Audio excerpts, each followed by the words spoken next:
Good evening, everyone. My name is Larry Kramer, and for those who don't know, I'm the President and Vice Chancellor here at LSE. And it's my pleasure to welcome both our online audience and our live audience here in the Sheikh Zayed Theater for this event hosted by LSE's Global School of Sustainability. The Global School of Sustainability, or GSUS as we call it, is new, and this is the second in a series of events we're holding in connection with its launch. LSE's the Global School is an interdisciplinary center institute for research on sustainability, expertise, and impact. And that latter point, impact, is particularly important. GSUS obviously will maintain LSE's high standards for pioneering research, advancing social science, and will do so on several fronts related to sustainability. In particular, things like the finances that are needed for a green transition, the political and legal mechanisms that are needed for environmental protection, but it will have a particular focus on global policy engagement with partners here at LSE and around the world. The vision of GSUS is to help shape a sustainable world, one that's resilient, prosperous, and inclusive, and it's going to strive to do that, is striving to do that by focusing on the most deeply rooted, expansive and complex obstacles to a sustainable future, and by mobilizing a substantial global network to collaborate on solving the most pressing economic, political, social, and behavioral challenges to achieving sustainability. So speaking of a global network, we're honored this evening to be hosting one of LSE's most prominent alums, as well as a friend, partner, and inspiration, Juan Manuel Santos.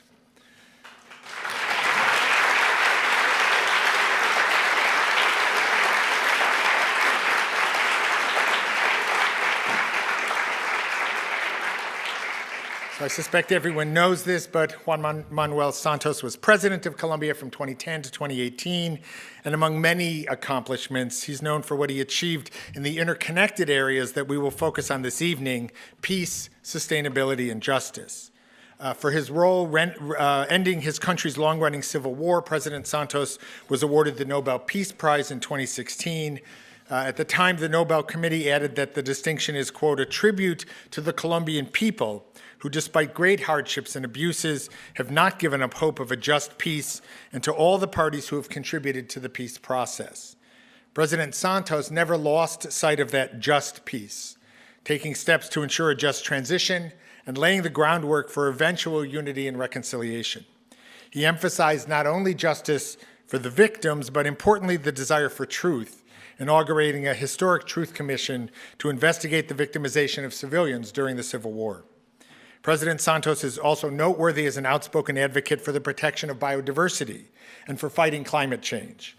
During his presidency, he significantly expanded protected areas in Colombia and strengthened the Ministry for the Environment. One of his biggest achievements in this area was the expansion of marine protected areas from 1.2 million hectares in 2010 to 12.8 million in 2018.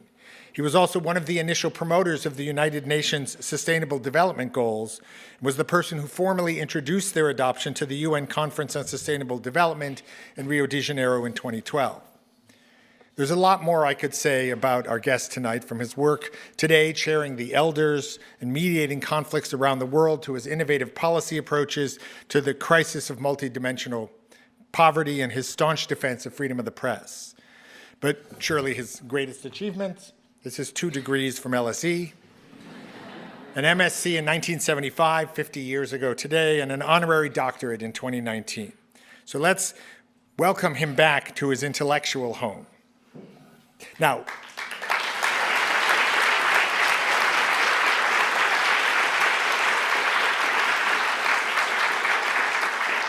before we begin, we are also lucky to have 2 outstanding LSE scholars with us to discuss all of these issues with President Santos.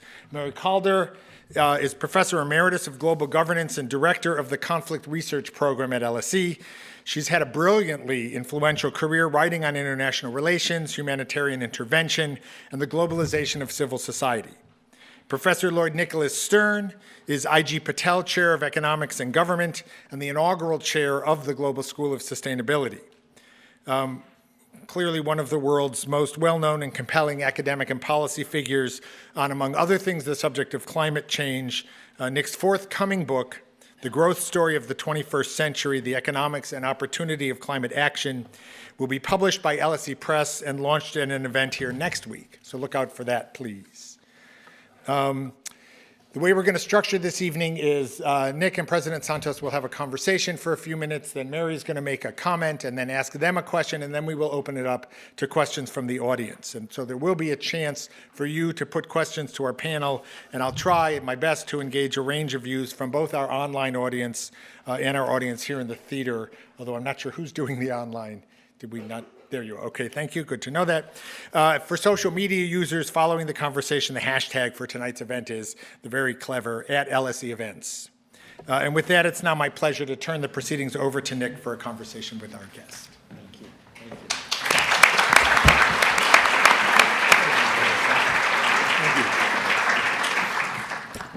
Thank you. Thank you so much, Larry, for that warm welcome. First basic test is, can you hear us in the back row? Very good. Well, we pass that one. Juan Manuel, welcome back and congratulations on the 50th anniversary of your MSc here. Those of you who are studying for MScs will look forward to your next 50 years, and we trust that you'll have achievements that might be of the kind that Juan Manuel had, but that was probably only the best of you who are going to be able to manage that.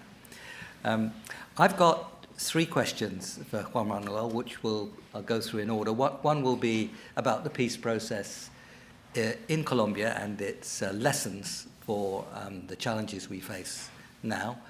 The second will be on being president of a country striving for sustainability, but also with dependence on fossil fuels. And the third one will be about his new role as chair of the elders and how he sees the challenges of wisdom in a turbulent, often irrational world. So those are the 3 questions. So first, Juan Manuel, could you tell us something about the experience of those 6 years of negotiations in the context of decades of civil war, and how you think that can guide us in managing conflict, current and future? Please. Thank you. Well, first of all, it's a great honor, a great privilege, and I'm very happy to come back to my alma mater. I never forget what I learned here. I was telling some students before this event how my very first class here was with a very well-known professor called Amartya Sen, who now is still a professor. He's 92 years old, and that he's teaching a course that I would love to take because I have no idea what it's all about, but it's called intuition. And wow. Right now we need good intuition to try to see how we behave in this very unpredictable world. The peace process in Colombia. And I would add that to the peace process and peace with nature. And very shortly, I will tell you an anecdote that was very important for me. When I was inaugurated, that's day, 7th of August, 2010 as president, that morning I went to the oldest indigenous community, not only in Colombia, probably in the Western Hemisphere, the ones that maintain the pre-Hispanic culture the best, called the Cogis in the north of Colombia. And I went to pay a tribute to them. And so I asked them for their permission to go that afternoon and be sworn in the Colombian Congress. And the governors of this indigenous community called the Mamos, they said, okay, we give you our blessing. We are very encouraged that you are the first head of state in the history that recognizes us as your older brothers officially by asking our permission to take over the country. And they gave me a baton, It says, here's a mandate, make peace in this terrible war that we are going through, but also make peace with nature, because you will not have peace among humans if you don't make peace with nature.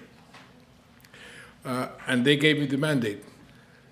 At the end of my presidency, because they told me to bring the baton back, I went to the same community, the same Mamos, very proud, with a peace agreement that I had signed with the FARC guerrillas and with what the United Nations had approved, the SDGs, as the mandate to make peace with nature. I said, here is the mandate fulfilled. And they said, come back in a week. I was still president. I said, okay, I will. And I went back, and they said, the peace agreement with the FARC is okay, but the peace with nature, that is not okay. And I said, why? And they said, because it's lacking the most important factor of a peace process with nature. And I said, but what could be, what is lacking? Every single country approved it. We had a very interesting and very hard negotiation. We came out with the 17 SDGs. What is lacking? And they said, the most important factor, the spiritual factor. It's not present here.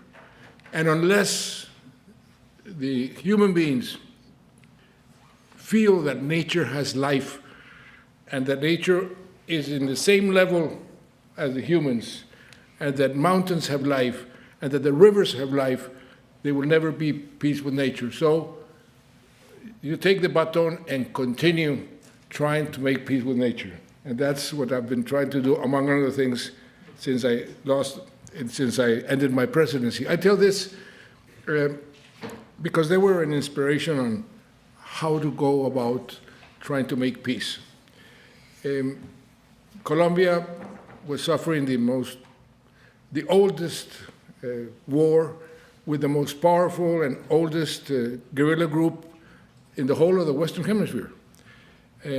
And everybody said, don't try, all your predecessors have tried, they failed. You were elected as a war hero, because I was Minister of Defense before. Continue, you are good at what you're doing. Why spend your political capital in sitting down with these people who will never make peace? And I had remembered a conversation I had with Nelson Mandela many years back, when he described how he made peace in South Africa. And he said, you can make peace. There's nothing, I remember some sentences that he uses a lot. It's not impossible, it is possible, if you generate the correct conditions, and you can create them. And I remember that phrase, and I started to identify the correct conditions to have a successful peace process. For example, to have the military balance of power in favor of the state, because as long as the guerrillas thought they would win by violence, they will never negotiate in good faith. And have the backing of your neighbors. Very important for the guerrillas not to use the other countries as safe havens. So I had to make peace with Venezuela, because when I became president, we didn't have any diplomatic or any kind of communication with Venezuela or with Ecuador, and very little with Brazil and Peru. So we created the conditions. But one of the most important things that happened before we started the negotiation, or during the negotiations, was an advice that a military commander of the army, when I was Minister of Defense and then I was president, gave me, he said, I know that you want peace. You are now making war. But treat the FARC not as your enemies, but as your adversaries. And I said, and what is the difference? He said, there's a big difference. Enemies you eliminate. Adversaries you beat, but take into account that you will live with them the rest of your lives. Treat them as human beings. They have mothers, they have brothers, they have sons and daughters. Respect even their human rights. And that was such a powerful advice that I changed the whole culture of our military. Very difficult because military institutions are very conservative, but we did. And at the end, instead of giving the report after a battle of how many guerrillas were dead, they were giving a report of how many guerrillas were wounded and taken to hospital. And I said, we achieved a very important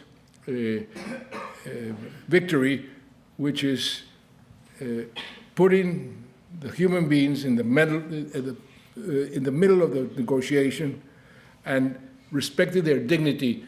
They will eventually appreciate that.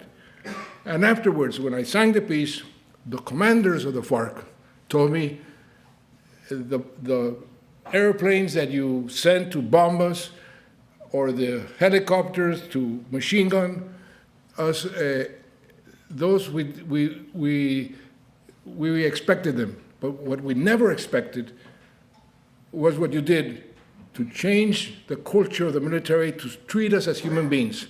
And that was the most powerful weapon that you could have used, because our people started to consider the army, the soldiers, also as human beings. And that was a very important start, basis for the negotiation. And then when we said, what are the key elements for successful negotiations besides these conditions, that the preconditions? And then we started to identify them. One person who helped me enormously is the current National Security Advisor in the UK. He was the chief negotiator and chief of staff of Tony Blair with the Good Friday Agreement, Jonathan Powell.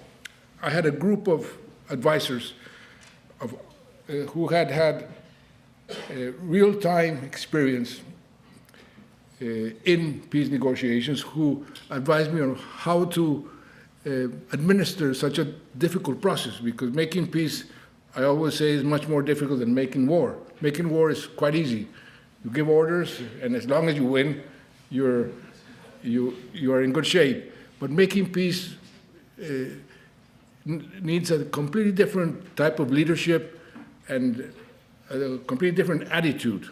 Instead of giving orders, you have to persuade, you have to educate, you have to convince a mother whose daughter has been killed, raped and killed, that the perpetrators will have a special justice and not the traditional punitive justice.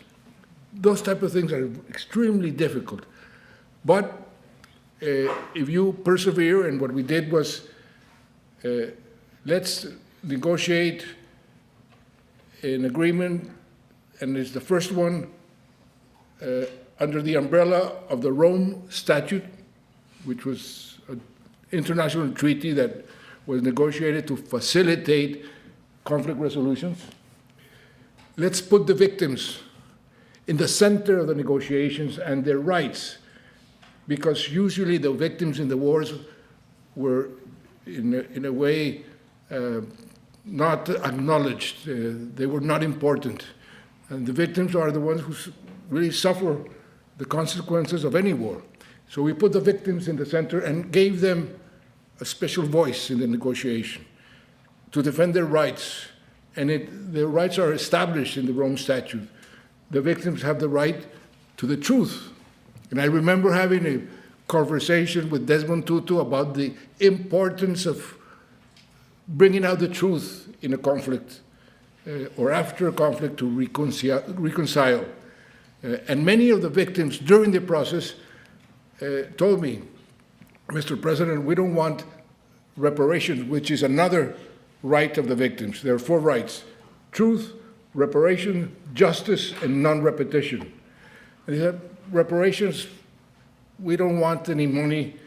How much is my daughter worth or my father worth? We want the truth.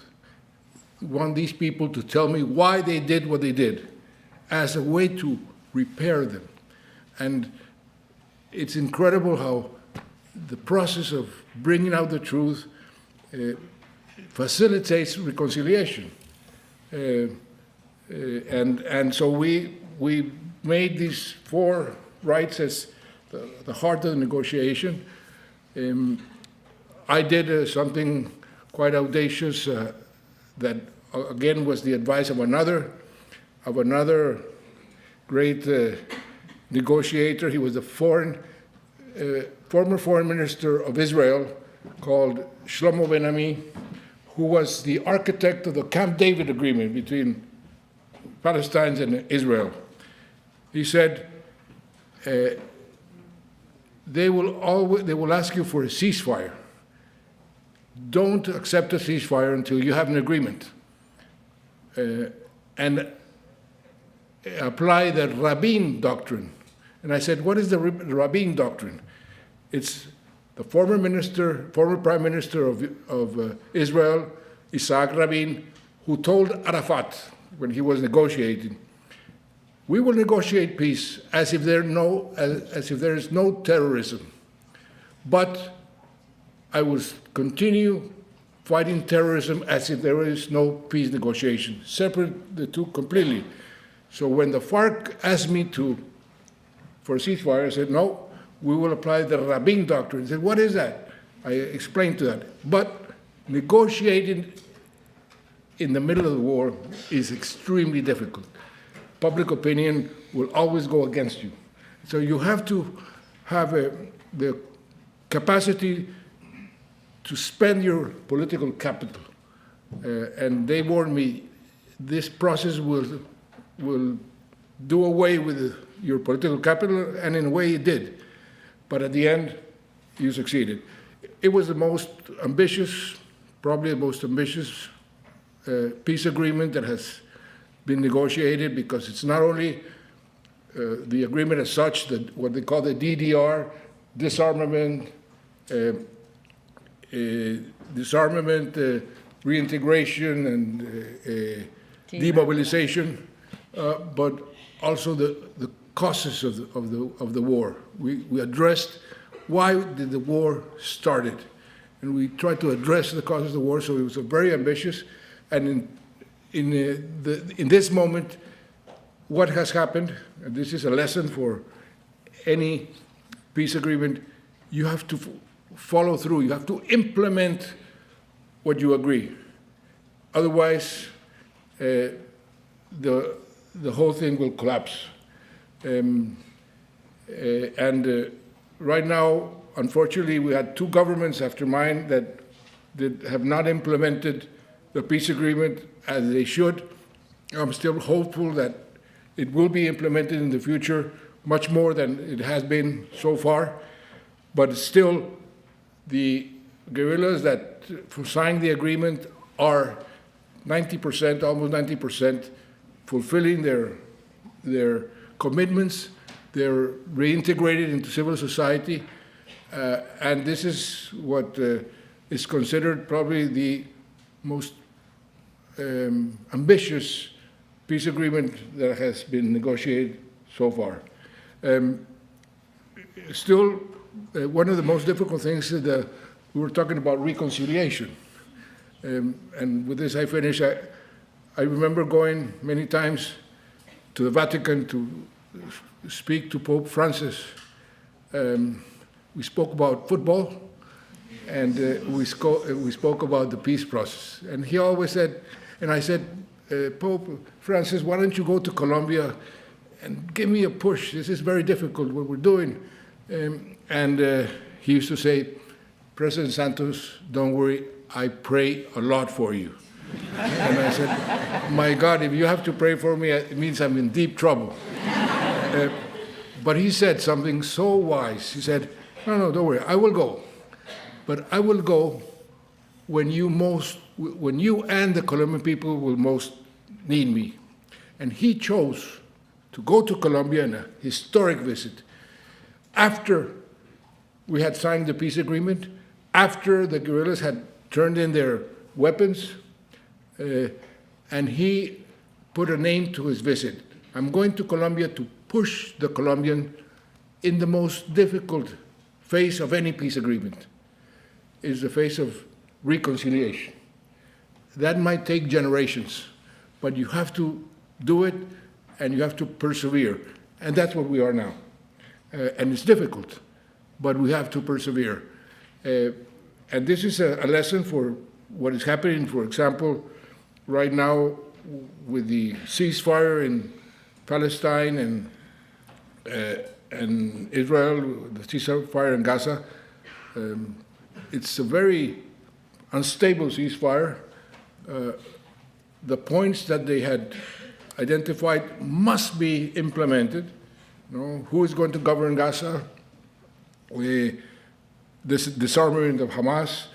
All these points have to be put into action, otherwise it'll collapse. So perseverance and have clarity of your objectives is so important in any solution of an armed conflict or any war.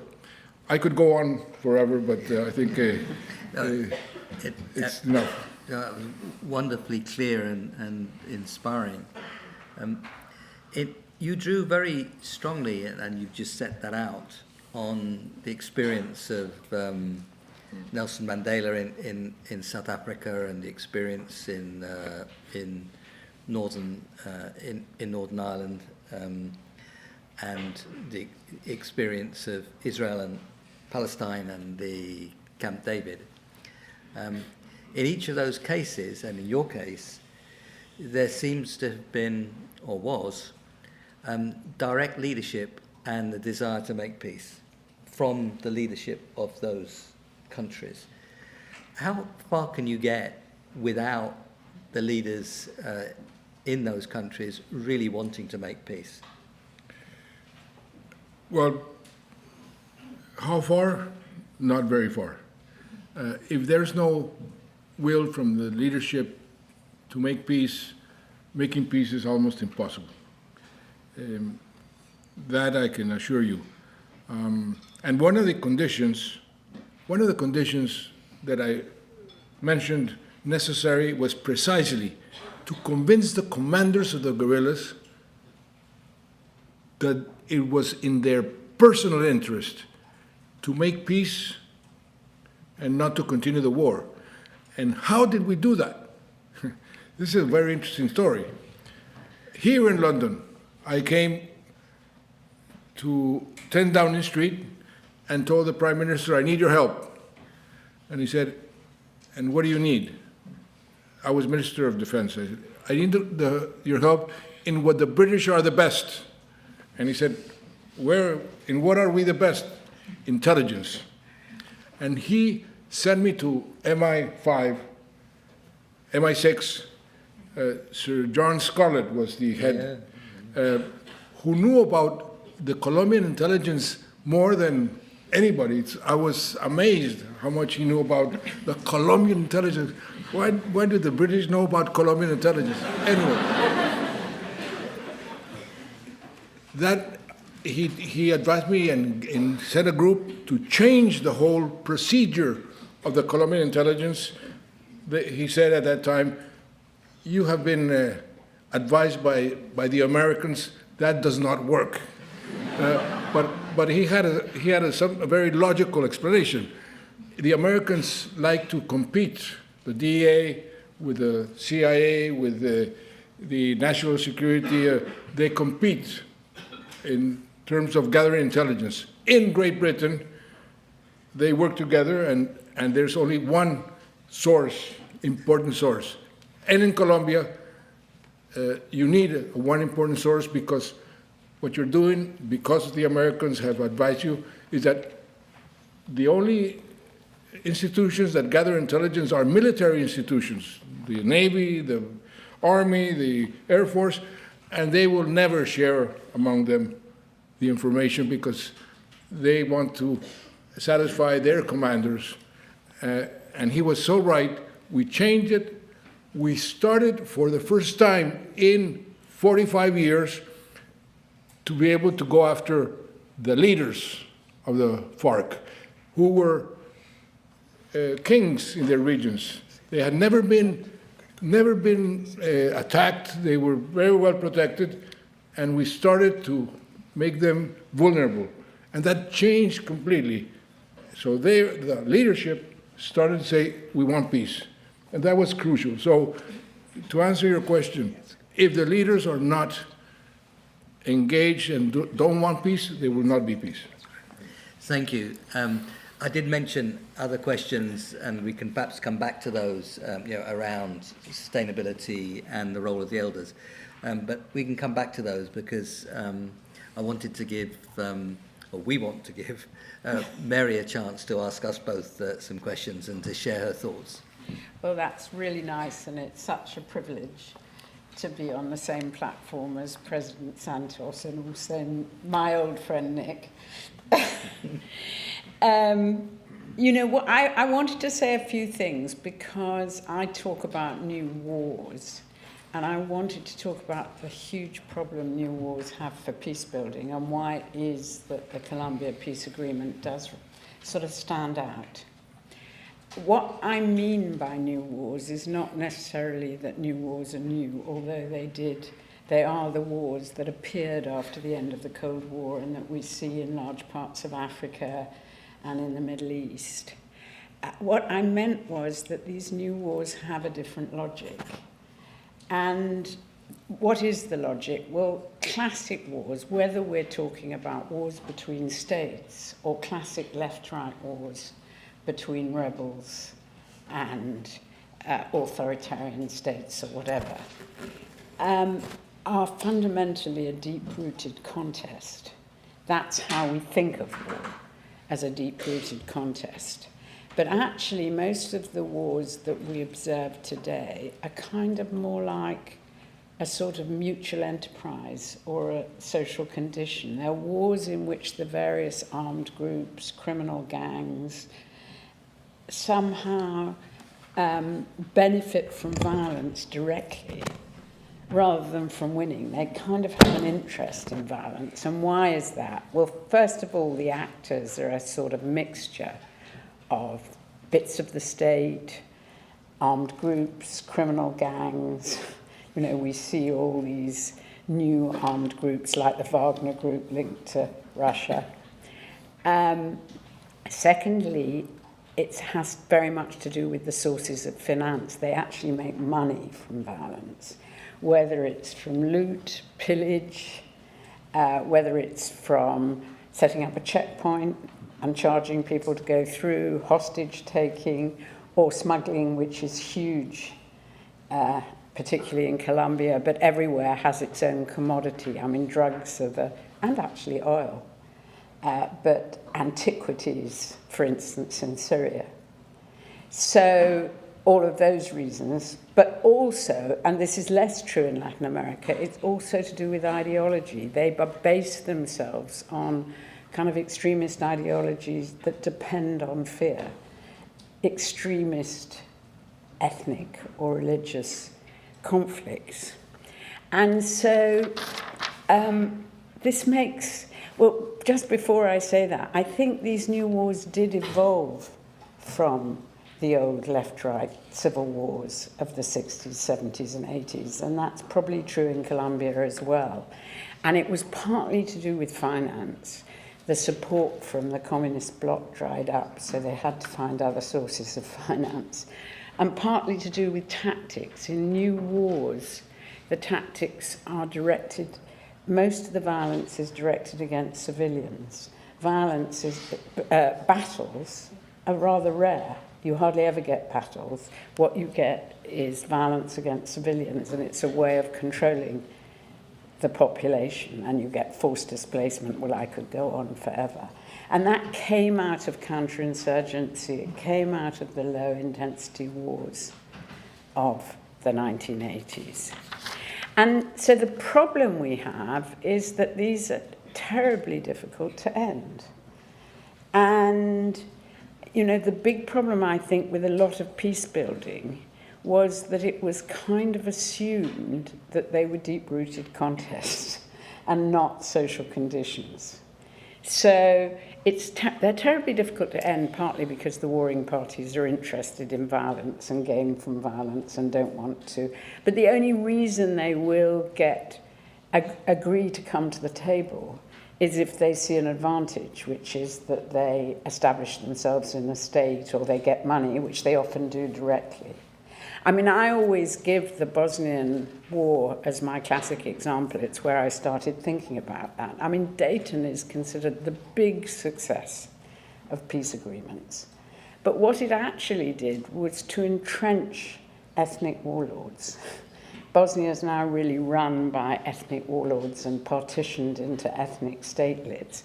And it's been kept going. I mean, unlike Colombia, they had huge numbers of NATO and then European troops to keep the peace. They got more money per head than Europe received in Marshall Aid. And it's still a totally dysfunctional society. It's still on the verge of going to war. So what was interesting about the Colombia Peace Agreement is that you did address some of these social conditions. You did involve civil society, which I think is hugely important. But things like the justice mechanism, I think, and you talked about reconciliation, which are very important in countering extreme narratives. Things like the territorial peace, I think that was hugely important in focusing on the local, the gender aspects. So in a way, it was it was a really pioneering agreement and still stands out today as a pioneering agreement. So my question, now we come to the question, would be, there's still an awful lot to do, and you rightly say that the problems had to do with implementation, but I think it's also got to do with the evolution of the new war, the criminalization of the hinterland, and all of this kind of thing. So what has to happen now? Well, you are so right. The peace with the FARC, which was the oldest and most powerful guerrilla movement in the whole of the Western Hemisphere, ended what is defined as the armed conflict under international law, under international humanitarian law and the application of the different rules. And as you very well say, things have evolved into what you call the new war. And this new war is right now the #1 problem of all of Latin America, from Mexico to Argentina, all the Caribbean islands, Central America, is the expansion of the power of organized crime, which is also very much present in Africa. And it's advancing at an incredible pace, very fast. And it's even advancing in Europe. I don't know if you saw news 2 or 3 days ago of the Minister of Justice of Belgium saying we are becoming a narco state. So it's a new war. It's a new type. It's not reivindication of social aspirations. It's power and money. Exactly. What determines these criminal bands. You go to any country in Latin America and they have diversified not only drug trafficking, but illegal mining, extortion, kidnapping, different type. And many times these very powerful organizations are better equipped than the states. That is why, for example, the threat that the U.S. is imposing on Venezuela with 15% of the Navy power right in the coast of Venezuela, saying that this is a way to fight this new war, drug traffickers, the cartels, that will be a failure. I mean, I can guarantee you that that is not the way to fight these wars. You have to fight them with the same intelligence and the same procedures, and different from the traditional military way of waging war. And so this is a big challenge. In Colombia, we have seen the evolution of these new wars, and we have to confront them with a different approach than we confronted the FARC. Yeah, I mean, it's so interesting, isn't it? Because in Latin America, it's very clearly organized crime. But in Africa and the Middle East, I think these armed groups have taken on ethnic labels. So they present it as a kind of mixture of politics and crime. But I think fundamentally, they're very much the same. And I wonder, how do you think Trump's actions now against the boats is going to affect the situation in Colombia? Well, I have learned out of my experience, because when I was Minister of Defense, I was in charge, among other things, of fighting drug trafficking. And nobody in the world, and forgive me for talking about me, my person, nobody in the world has sprayed more coca plantations than I have, in this sense. And nobody has eradicated more coca trees than we did during that time. And at the end, at a very high human cost, because the drug traffickers put mines and bombs in the plantations, and they shot down the planes that sprayed the coca plantations. I realized that the Americans had, this is an irony, the Americans were right when, in order to combat and do away with the mafias that control New York, San Francisco, Chicago, they legalized liquor. And so I at the end said, and I told President Obama, this war on drugs from a punitive, only punitive approach will only reinforce or strengthen the mafias that control the business. And that is what was happening. So every time that Trump attacks a small boat, the price of that drug goes up and the mafias are stronger. So that's why I say this is going to fail as a way of fighting the cartels. It's bound to fail. So to answer your question, I think that the approach, the military approach against drug trafficking is not going to work. And the proof is the war on drugs was declared back in 1971, and we are now much worse than we were in 1971 because the approach has been the wrong approach. Yeah, no. Juan Manuel.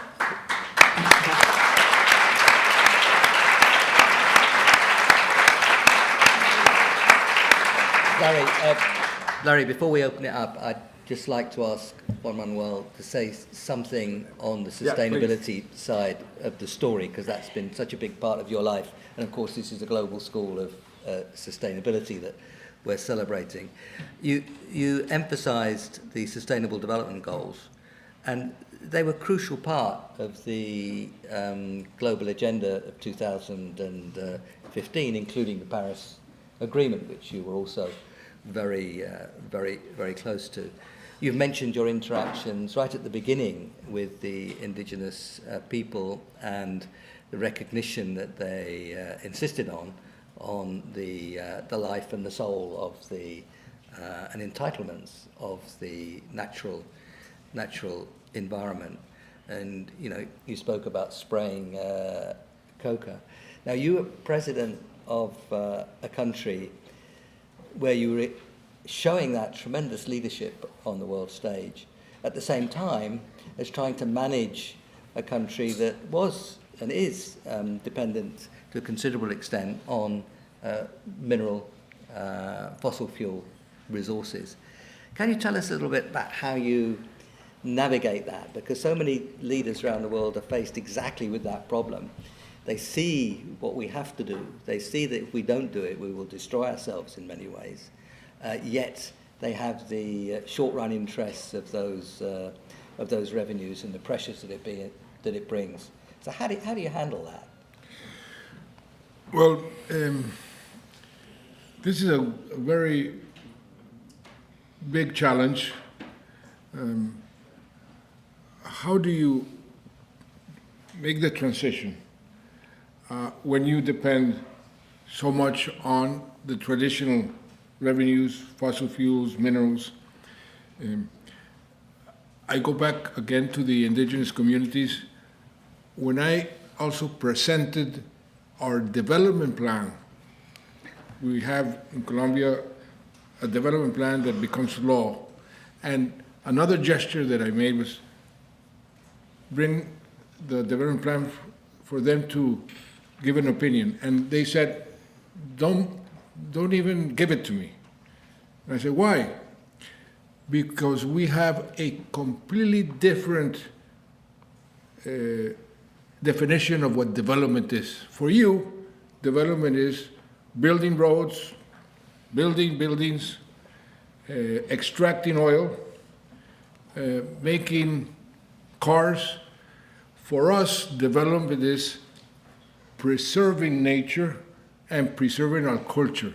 So we cannot ever agree on a development plan that you're presenting.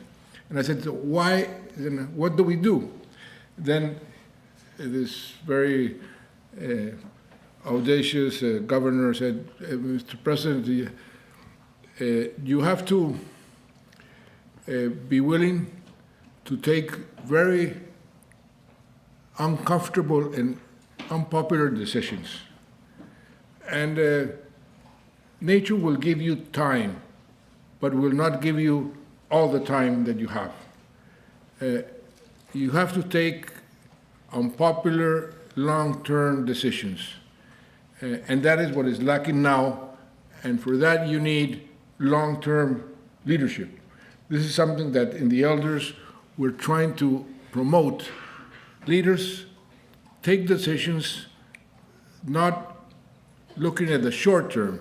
Oh, what am I going to do if my revenue comes down? But take decisions that will preserve your country or the planet in the long run. So the way to do it is being ready to take tough decisions because we all know where we want to go. How fast? Then again, that depends on the leadership. Can leaders convince the people that this is what is correct for your children and your grandchildren, or are you going to be always dependent on your next election? And this dilemma is very difficult to manage, but unless you have a very clear vision of exactly where you want to go, then you will never take the correct decisions, and we will all be in trouble. Now, that's clearly crucial for the kinds of investments that we have to make, that you have to have a vision of where you're going, because that provides the environment in which investors can have some confidence in making their investments. But it's also necessary, don't you think, and this is a question, to find some shorter-term gains. I mean, the clean is cheaper than the dirty across a whole range of activities now. If you can show lower prices fairly quickly, for example, in the UK in electricity, then you have some shorter-term benefits. If you can offer cities where you can move and breathe, and that you can do fairly quickly also, then you can combine, as it were, the long-term picture, which is going to underpin the investments that we need, with the shorter-term politics. No, and there has been advances. When the Paris Agreement was negotiated, and you look back, the world has not done enough. That's a unanimous perception, but a lot of things have been done. You have to try to promote the good examples, and as you mentioned, Nico, we have to have the good incentives. And every transition is difficult, but that, again, requires good leadership, which is the one that, unfortunately, we are lacking. So we'll go to the audience for questions. If you're online, type your question into the Q&A box. If you're here, raise your hand. Where are the microphones? We'll take 2 questions at a time.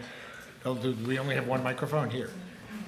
Okay. And if you could just state very quickly your name, your affiliation, and try and ask a relatively short question.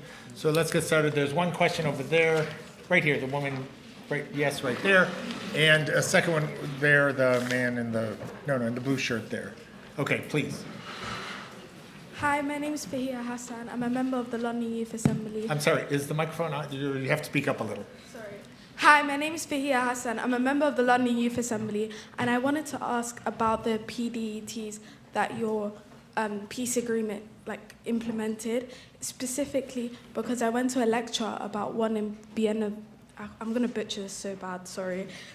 Buenaventura, and how and that was a case study about how in the long term these have only caused delays and disappointment for the local people, specifically those affected by FARC. What is your response to the long-term disappointment this created in local communities, and how do you see development moving forward into the next few years? So can we take 2 questions? Do you want it? So did you hear the question? I didn't quite understand. I couldn't hear the question well. Oh, okay. And let's just get the second question, and then we'll take them. Hey, Juan Pedro Garcia Arce from the MSc in Local Economic Development. And my question is, do you believe that the current conflict in Mexico with the drug cartels can be, in a similar way as in Colombia, addressed by a peace agreement, or is it a complete different approach than what happened in Colombia? Okay, first question. In the peace agreement, Buenaventura and the region around it, which was it's still very complicated region. What we promoted was the communities getting together and establishing their priorities in what we called the territorial development plans. And that was a beautiful exercise. More than 2,800 meetings with communities all around the country in the difficult areas.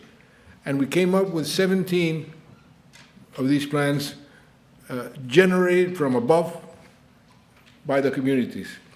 That is still the solution.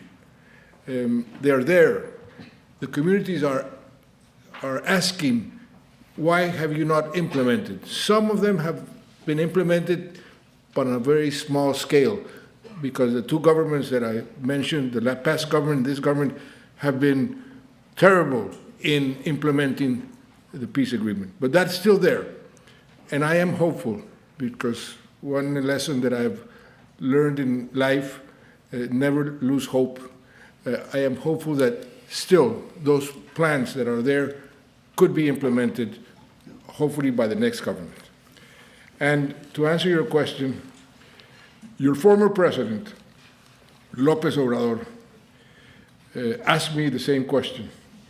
At the beginning of his mandate, he said, I want to negotiate with the cartels, with the policies, in Spanish, abrazos y no balazos, hugging and no guns. And I said, Mr. President, with the drug cartels, that is going to be a failure, and it has been a failure. You cannot apply the rules of international humanitarian law, the Rome Statute, to drug cartels. Those are two different types of negotiations. It doesn't mean that you cannot negotiate, but it's not a political negotiation. They want money. They want different things than the traditional guerrillas wanted in other countries. Let's take an online question. We'll just do one of those, and then we'll go back to the audience. This is a question from Anthony, LSE alumnus. He asks, unlike the Millennium Development Goals, the Sustainable Development Goals include the rich countries like Germany, UK, and USA. Yet those countries have reduced their education and aid budgets. How can the case be made for them to take SDGs and climate change seriously? How do you... They're saying that countries. By the way, I would ask if you're speaking into the mics, you guys are like still super quiet. So speak loudly into the mic so that we can hear the questions. Well, there's a big challenge. Not only that the budgets have been reduced, but that some countries, and I mentioned one, the US, are ideological against some of the SDGs. Why do you have a gender? We don't believe in climate change. Why this environmental clause? So that's a very difficult situation. But what I hope will happen is that, okay, the countries that are not they're not committed, so be it. But the rest of the world should continue. Because if all of them, if all of us simply says, well, we won't do, if you don't do this, I won't do it either, then we'll all lose. We have to double down. It might be more difficult, but it's necessary. If I could just add to that one, the first is to challenge on the moral obligation not to take those cuts in aid lying down, and that's political. The second is to make the argument of self-interest. If you worry about migration now, just let climate change rip, and you'll see what migration really looks like. This is one of those examples where helping other people is not only the right thing to do, but it is actually in your own self-interest. And the third thing is to, if you really persist in all this, then go for big leverage. And the biggest leverage we have is through the multilateral institutions, where quite modest sums can lead through things like, I won't go into the detail, but paid in and callable capital, where you can use guarantees and so on. You can get big leadership by going through the multilateral development banks. So one of the consequences of cutting back by those countries is they should make better use of those leverages, and that means multilateralism. And just to add, I mean, it's not just climate change, it's the wars. The wars have produced huge waves of refugees. I mean, the most typical characteristic of new wars is forced displacement. In fact, the scale of forced displacement, I think, is a better measurement of the effect of the wars than casualties. And so, if you don't, they wave Ukraine, Palestine, Sudan now, which is just heartbreaking. If you don't put money into trying to address those issues, it's just going to make everything much worse. So let's go over here to the beige jacket over there, and the woman right there in the front. Then when you get the mics back, go to another part of the room so we can move that around. So go ahead over here. Thank you, Mr. President. I'm Adolfo Lara from Costa Rica. How did you feel when the no won the referendum, and how do you manage to tackle that situation? And what have you done differently in all the process of the peace agreement that you now feel that you could manage differently in that moment? Thank you. And let's just are we okay taking the second question? Thank you very much for the talk tonight. My name is Janine. I am a researcher here at LSE at the International Road Center. I was also a researcher in Colombia for the Fundación Ideas para la Paz, informing the implementation of the agreement in Colombia. We did the first reconciliation labs in Colombia. So my question, because we're in your intellectual house, and I'm a big fan of scientific research, as you can tell, what were the gaps in research that you found when you were doing this peace deal, when you were doing the agreement with the FARC, and which scientific studies helped you, guided you in the whole peace agreement, in the peace deals, just for us to understand what can we do better to guide this type of processes. Thank you. Okay, the referendum. Every peace process is controversial, especially when you're going to make peace with a group that has committed all kinds of atrocities, and the hardliners say, no, you can't negotiate with them. You don't negotiate with terrorists. You kill them. But we had been trying to kill them for 50 years, and that was impossible. So when I started the peace process, I was called a traitor because I was elected president for the first time because I was a war hero. After being Minister of Defense, then why are you negotiating with the people you have been so successful in fighting? Well, because I want peace. And the adversaries, the enemies of the peace process, start saying, Santos is going to convert Colombia into Venezuela, Chavez, Cuba, he's a communist, he's a member of the guerrillas, all kinds of accusations. So I said to the Colombian people, don't worry, at the end of this process, I will put this to a referendum to have a guarantee that I'm not going to do anything crazy.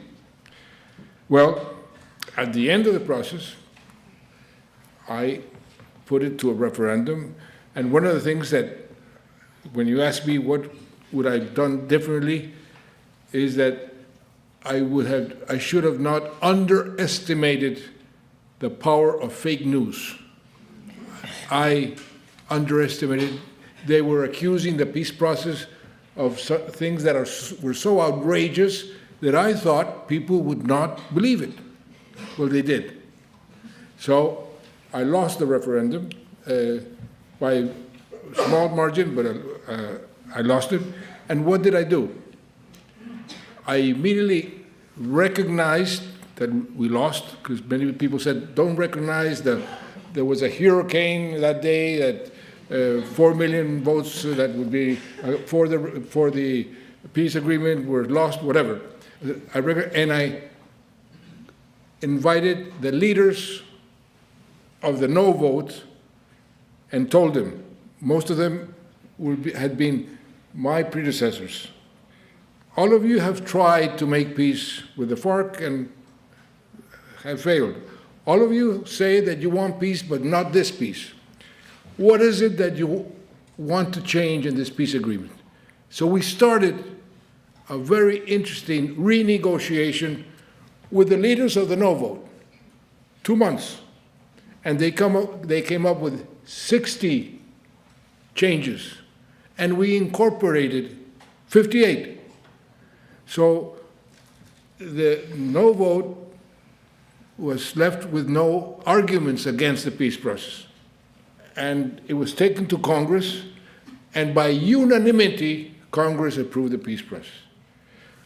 Some of them today continue to criticize it, but with no real moral standing, because they participated in the negotiation. And I must confess that we had a better peace agreement after the renegotiation than the original one. The other question was? What kind of research and what evidence did we use? I would say the evidence that we used was practical experience. What I did was identify and choose people who had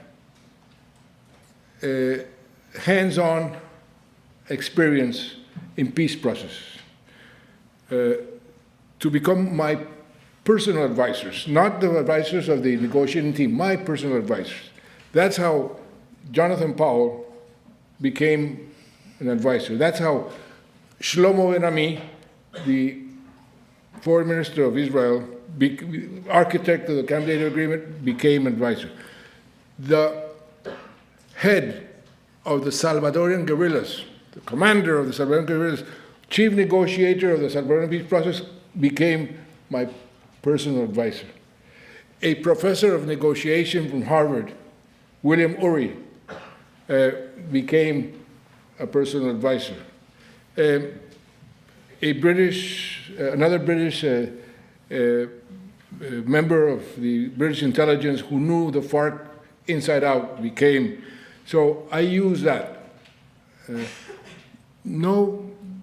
The research of, for example, where should we concentrate the development plans? Well, that was almost obvious.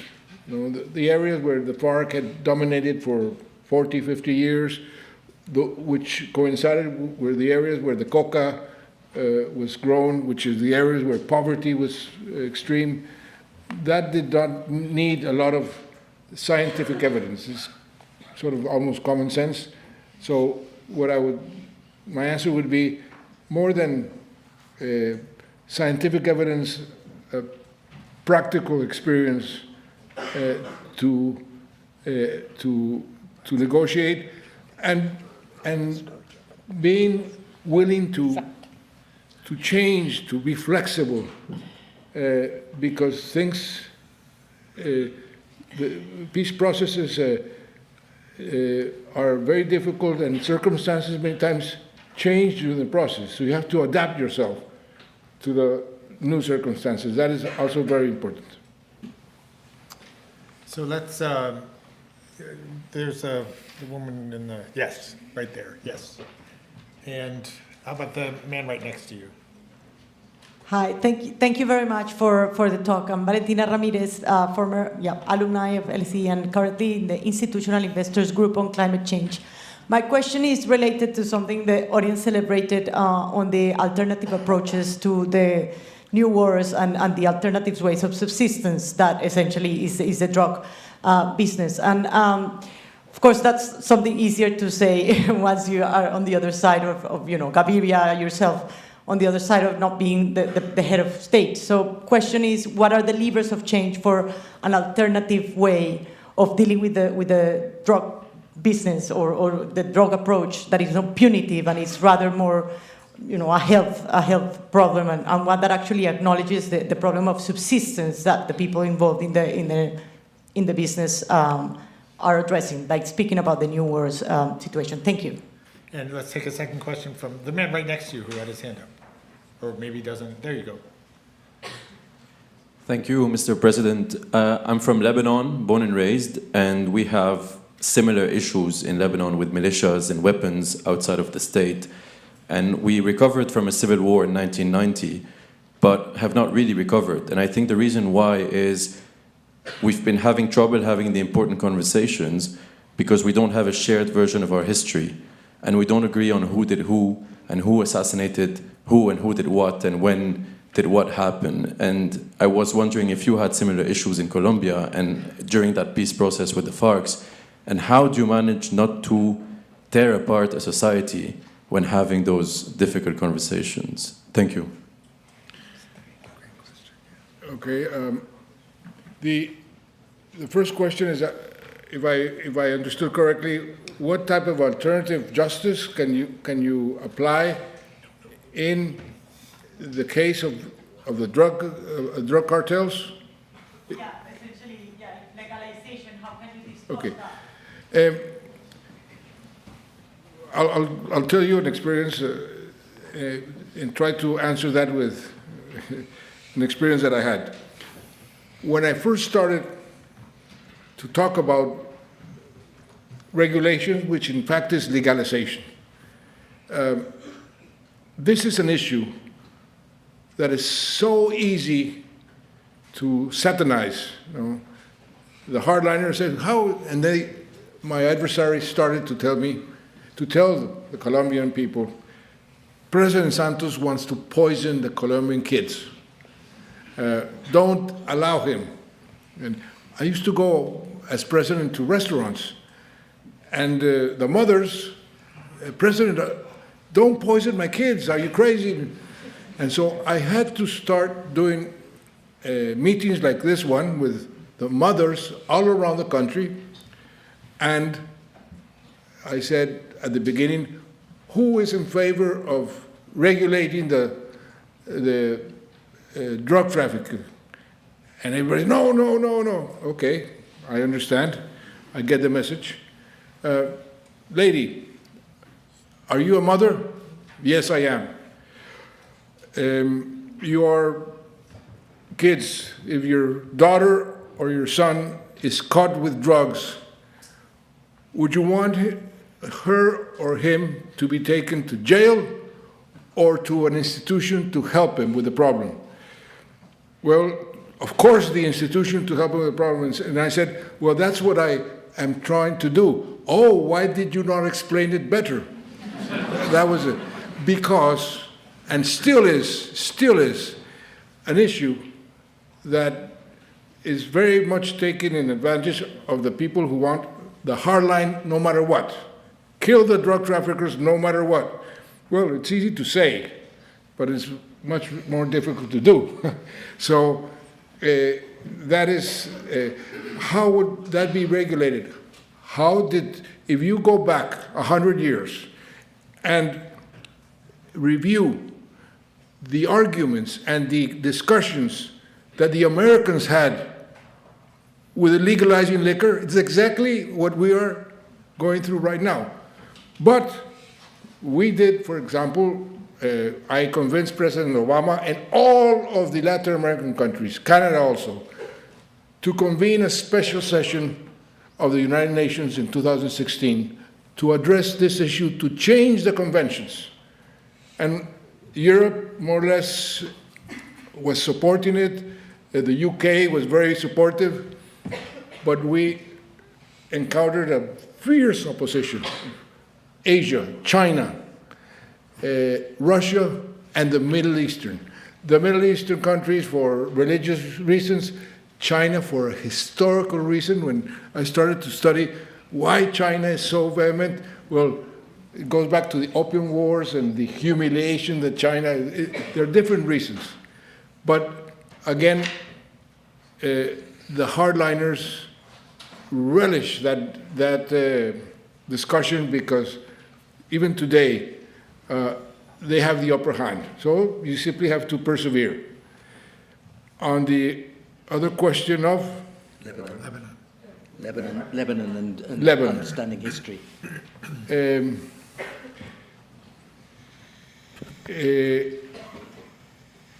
it's so important when you say that the truth is hard, but the truth is necessary. And to bring out the truth and what happened and the origins of the conflict, to bring them out and to people to identify and start understanding the other part is so crucial.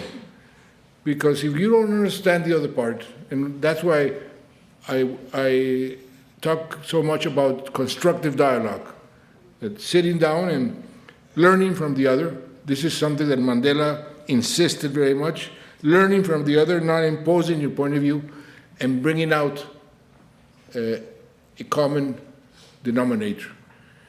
And the truth, if you bring out the truth, helps that reconciliation and that approach very much. It's very difficult. Many times to accept a truth that is not your truth is very difficult, but it's necessary. And you have to have a bit of humility, approach the other part with a generous heart. I know it's hard many times, but that's a way to make your enemy a friend. That's the best way to make peace, is make your enemy a friend. And you need to be generous to make your enemy a friend. Let's take an online question. This is a question from Alice, who's studying a Master's in Development Studies. The term gunpoint conservation has been coined to describe the intentional and unintentional biodiversity conservation by FARC because of military presence in the forests. Are conservation efforts led by the state after the peace agreement bound to be less efficient because of democratic principles and non-military state? Strangely enough, the FARC were quite environmental oriented. The traditional leader of the FARC was very insistent on not allowing deforestation, for example. And one of the things that has happened, unfortunately, is that precisely because in the agreement there was a specific program to promote sustainability, and especially in the regions that were very conflictive. And because the lack of implementation, the organized crime filled the vacuum. And one of the business of organized crime is happening in Colombia, it's happening in Brazil, it's happening in Peru, it's happening in Ecuador, is to chop down the trees and put cattle, because that's a good business. And there, it's a lack of official authority that is what is happening. And you need the authorities to have a effective strategy to stop that. And I hope that in next week or the week after, in the COP30, this is going to be a very important issue, because the Amazon is approaching a tipping point where if it continues, there's no reverse. And this is one of the lungs of the world. And so I hope that the idea that Brazil has to make this fund, the forest... Tropical Forest Forever facility. Tropical Forest Forever is called. I hope that the world will, and he will get the sufficient backing, because I am a member of something called the Planetary Guardians, talking about evidence, scientific evidence. This is a group based completely on science. Johan Rockstone, he's one of the members, and he has identified with many other scientists 9 boundaries, 9, that the world cannot surpass. Otherwise, we are done. Well, unfortunately, very recently we surpassed the 7th boundary, which is the acidity of the oceans. And we have to work to reverse the 7 and not allow the other 2 to be surpassed. And this needs, again, cooperation, leadership, but cooperation at this moment when the multilateral system is weakening and when the competition, the geopolitical competition, doesn't allow the countries to make long-term decisions. Makes it difficult, but that doesn't mean we should not work for it, because we need to work for it, otherwise it's our future of everybody. We should note the message for the British government of the importance from the former president of an Amazonian nation to support the Tropical Forest Forever facility. And fortunately, the British Prime Minister is going to Brazil. Yes, he is. That is a good sign. It is. I hope he goes with a lot of money. We're trying. So we have time for, I think, one last question. So let's take the woman in the back with her hand up right there. Yes. Yes. Hi, my name is Maria Angela. I work here at LSE. I am from Venezuela. And you briefly mentioned the situation in Venezuela regarding the war on drugs, but I would like to hear your thoughts on the situation with Maria Corina and the democratic transition that Venezuelans have been fighting for decades. How do you negotiate with a state that has used the military against his own people? And what do you think are the steps that need to be taken for that transition to happen? I talk to Maria Corina very often. She's an extraordinary woman. Just won the Nobel Peace Prize, so now we're colleagues. I called her very early and congratulated her. She has been always in favor of a non-violent transition. And a non-violent transition means a negotiation. I understand, how do you negotiate with a regime that has committed so many atrocities, because the Maduro regime has become an illegitimate regime whose repression and disrespect for human rights have been increasing almost on a daily basis. Well, it's the same answer. Yesterday, with the elders, we made a statement asking the Israelis and asking President Trump to press for the liberation of Mawar Bugatti, the Palestinian leader. But are you not being unrealistic? This is for Netanyahu his number one enemy, because he can unite the Palestinians. Well, precisely. If he can unite the Palestinians, and if Netanyahu wants peace in good faith, then he should negotiate, because you don't negotiate peace with your friends, you negotiate peace with your enemies.